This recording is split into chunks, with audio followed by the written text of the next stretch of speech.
Hello, viewer, and welcome to Worldview. This is a program designed to bring you up to speed with trending developments the world over. My name is Xavier Robert, reaching you live from Uyo, the Akwa Ibom State capital.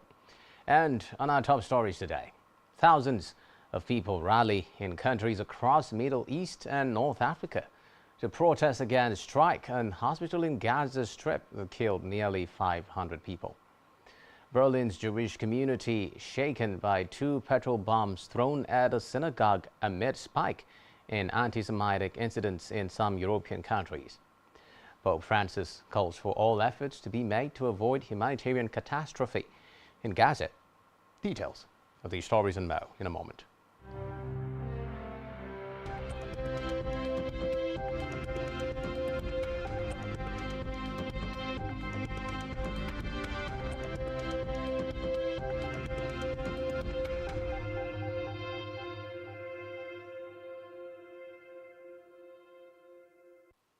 First, on Worldview today, Berlin's Jewish community has been shaken by two petrol bombs thrown at a synagogue amid a spike in anti-Semitic incidents in some European countries.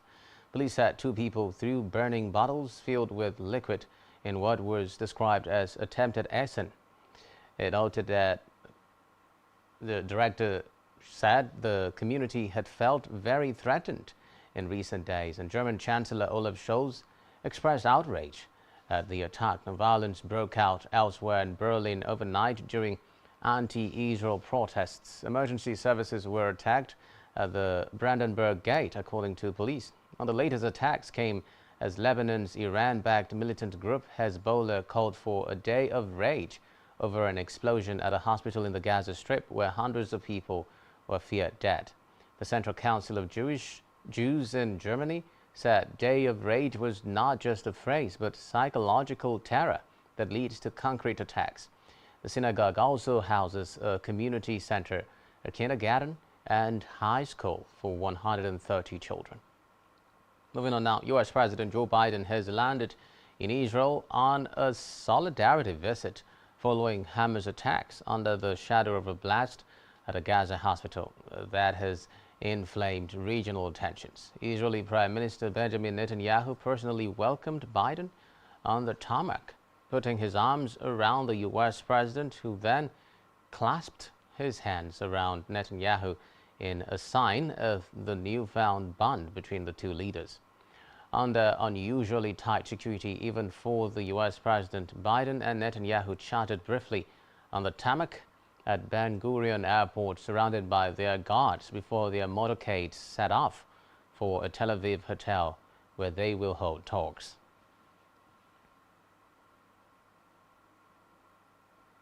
Away from that, Russian leader Vladimir Putin was given the red carpet treatment at a global summit in Beijing as China and Russia deepened their solidarity, hosted by China's President Xi Jinping. The meeting celebrated 10 years of his signature foreign and economic policy, the Belt and Road Initiative (BRI). Putin was the guest of honor among leaders and officials from more than 130 countries. He has rarely left his country since invading Ukraine in February last year. Not only is he facing increasing diplomatic isolation, he has also been issued an arrest warrant by the International Criminal Court (ICC) over alleged war crimes in Ukraine. Putin is highly unlikely to be arrested in China, as Beijing is not a state party to the statutes of the ICC. He and Xi are known for their close relationship with the Chinese leader, famously declaring their countries had a no-limits friendship just before the war began. Wednesday's proceedings kicked off with an opening ceremony held in Beijing's Great Hall of the People. Xi made his entrance together with Putin, with the two striding into the hall shoulder to shoulder in front of other countries' leaders. Putin was also front and center along with the Chinese president for the group photo and was second to speak after Xi. They later held a 3-hour bilateral meeting. While Putin had pride of place in previous Belt and Road summits, those events took place before Russia began its war on Ukraine. China since then has come under criticisms from the West for standing by Russia. even as it has also tried to show support for Ukraine. Moving on now, the European Parliament has backed giving an extra 50 billion euros in European Union money over the next 4 years to help rebuild a Ukraine shattered by Russia's invasion. The proposal advanced by the European Commission in June would see a mix of grants and loans go to Ukraine as a line in the bloc's long-term 2024 to 2027 budget. Reports say the proposal was adopted by 512 members of the European Parliament, with 45 voting against and 63 abstaining. The result means negotiations can now start with EU member states on the final details of the Ukraine facility, which would go some way to help Ukraine plug gaps in its finances.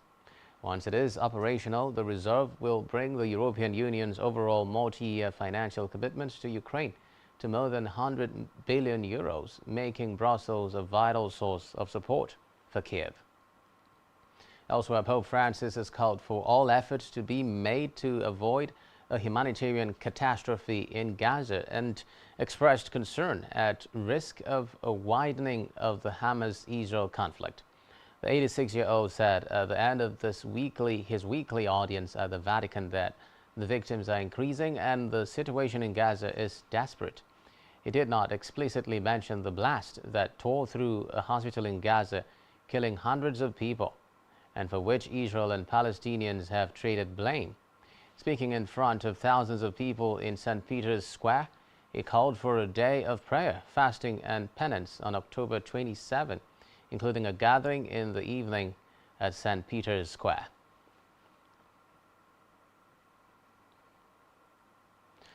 Elsewhere, thousands of people have rallied in countries across the Middle East and North Africa to protest against a strike on a hospital in the Gaza Strip that killed nearly 500 people, according to Palestinian officials in the besieged enclave.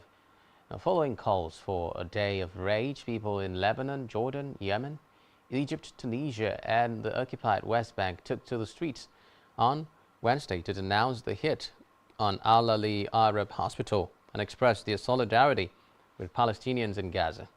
Hezbollah supporters take part in a protest. Now, after hundreds of Palestinians were killed, Hezbollah supporters took part in a protest after hundreds of Palestinians were killed in a blast at Al-Ali Arab Hospital in Gaza in Beirut's southern suburbs. Now, Hamas, the group running the besieged Gaza Strip, has blamed Israel for the strike on the hospital. Israel has denied responsibility, claiming that a misdirected rocket fired by Palestinian Islamic Jihad was responsible for the group, has rejected Israel's accusation. And thousands of people gathered outside the U.S. and Israeli embassies in Amman, the capital of Jordan. Islamic parties in the country called for a general strike, while the Jordanian government declared 3 days of mourning. Moving on now, the World Health Organization, WHO, has condemned the deadly strike on the Gaza hospital and demanded the immediate protection of civilians and health care in the Strip. The UN Health Agency said in a statement that it strongly condemns the attack on Al-Ali Arab Hospital. The hospital was operational with patients, health and caregivers, and internally displaced people sheltering there. The health ministry in the Hamas-run Palestinian territory said Israeli airstrikes on the hospital compound sheltering displaced people had killed at least 200 people. And the Israeli army said the strike was a rocket misfired by the Gaza-based militant group Islamic Jihad, whose emergencies director Michael Ryan said any hit on health care was a violation of international law.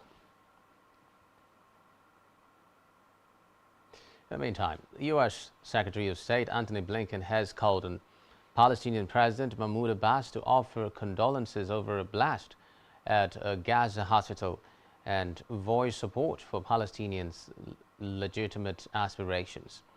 Blinken, who is on a regional crisis tour, spoke by telephone with Abbas after the strike on the Ali Arab Hospital, hours after meeting him in person in Amman.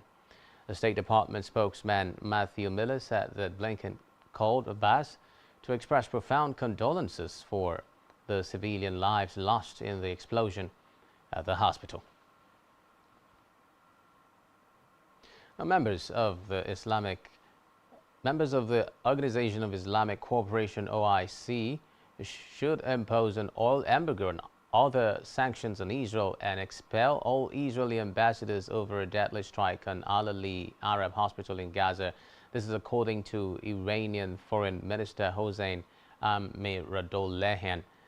Amiradollehian's remark came in a statement amid an emergency OIC meeting in the Saudi city of Jeddah to discuss the escalating Israeli-Palestinian conflict. The ministry said the foreign minister calls for an immediate and complete embargo on Israel by Islamic countries, including oil sanctions, in addition to expelling Israeli ambassadors if relations with the Zionist regime have been established. Amiradollehian also called for the formation of a team of Islamic lawyers to document potential war crimes committed by Israel in Gaza. Iran has no diplomatic relations with Israel. Moving on now, Philippine President Ferdinand Marcos has suspended the implementation of a law creating a multi-billion-dollar sovereign wealth fund.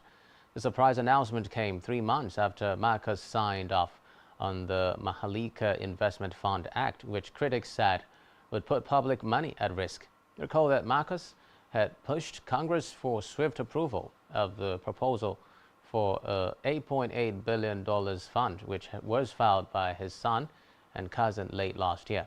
The Office of Executive Secretary Lucas Besamin said Marcos issued the suspension because he wanted to study carefully the rules and regulations dealing with implementation of the law. A separate development, a man has been sentenced in Belgium to 11 years in jail for heading one of the most significant human trafficking gangs involved in smuggling people across the English Channel. Police believe Hewa Rahimpour, aged 30, was behind a ring that brought 10,000 people to the UK in small boats. Rahimpour was 23 when he arrived in Britain in 2016 and claimed asylum, saying that as an Iranian Kurd, he would face persecution back home. He was allowed to stay in 2020. Now, Rahimpour, who was given leave to remain in the UK, set up a barber's shop in London with a friend, but then used Britain as a base for a far-reaching criminal operation. He was in charge of a gang that sourced boats, engines, and life jackets for migrant crossings. They procured the material from Turkey and China and transported it to Germany, Belgium, and the Netherlands. After the break, Venezuelan government officials and representatives of the opposition sign agreement which lays some of the groundwork for presidential elections that will be recognized by both sides to be held. Do stay with us for details on this and more right after the break.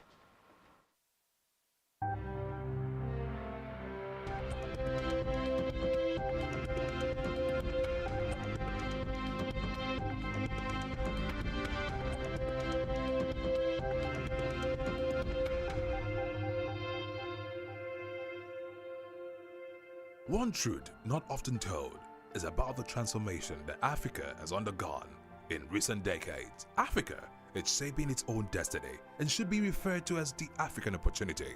On Spotlight Africa, we paint the African picture the African way, laced with truth, detail, and the color of the African continent. Join Uyai Anyekan every Tuesday and Thursdays at 4:30 p.m. Spotlight Africa, telling the African story. Nigerian police, which is the only one allowed by grossly abused. Our governors have to share police powers with the president as stipulated by the constitution. We do not have a federal government police force. We have the Nigerian police force, which shall be administered, organized, and supervised by the Nigerian police force. No, my lord, I want to say something. I want to say something here. Perhaps it might also enlarge the scope of people who should be invited here for examination. My lord, if we cannot find those who literally murdered Abiola, who are those people who could be said to be the beneficiaries of the death of Abiola? Rogers has linked you with some of the killings he did. He never did. he linked you with the attempted murder of Hebrew. He did not. My lord, the Matters Council is leading the evidence in our matters. Is this an adversary proceeding? It's not, my lord, but you can't be talking about cases which are in court, Is my lord. this an adversary proceeding? It's not, my lord. These cases are in court, my lord. I'm just reminding your lordship. My lord, sorry, my lord, I think I'll be in cross-examination. Legally Speaking, a program that deals with legal issues and questions we face as citizens of this amazing country, Nigeria. Legally Speaking. Join us every Friday from 5 p.m. to 6 p.m. for Legally Speaking.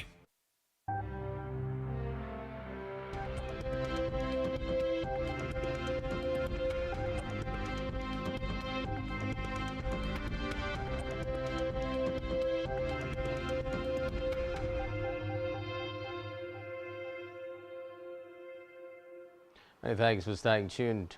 We move on now to Venezuela, where the government officials and representatives of the opposition have signed an agreement which lays some of the groundwork for presidential elections that will be recognized by both sides to be held.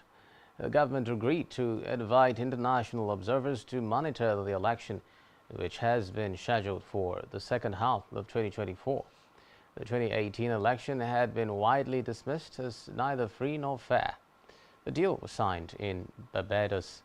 The agreement constitutes a rare breakthrough after an 11-month hiatus during which talks had stalled.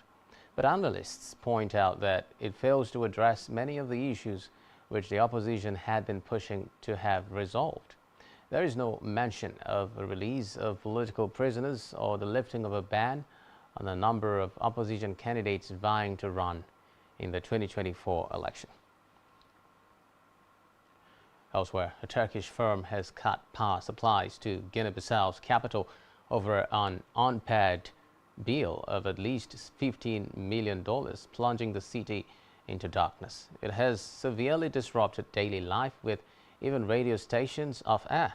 Economy Minister Suleiman Saidi acknowledged the arrears, saying most of the bill would be paid in 15 days. Car Powership is one of the world's biggest floating power plant operators, with several African states relying on it for electricity. But it has taken a tough line over non-payment. Last month, it cut power to Sierra Leone's capital, Freetown, over an unpaid bill of $40 million. The Turkish company has also signed a deal to supply power to South Africa, saying it will cover more than 5% of the country's total electricity needs. South Africa has been hit by a wave of power cuts, with people going without electricity for up to 10 hours a day. Flooding after heavy rains in eastern Ghana has reportedly forced nearly 26,000 people to leave their homes at the request of the authorities. The National Disaster Management Organization, while disclosing this, said crops have been destroyed and schools shut after the two hydroelectric dams overflowed at Akosombo and Pong. Meanwhile, Ghana's Navy said thousands of people had been rescued in the Volta region bordering Togo after the surge of water from the dams. Reports say President Nana Akufo-Addo has set up a committee to coordinate ongoing rescue efforts, adding that Ghana's Meteorological Service has forecast more rains this year as the West African country experiences a marked increase in the frequency and unpredictability of weather events amid warnings linked to climate change.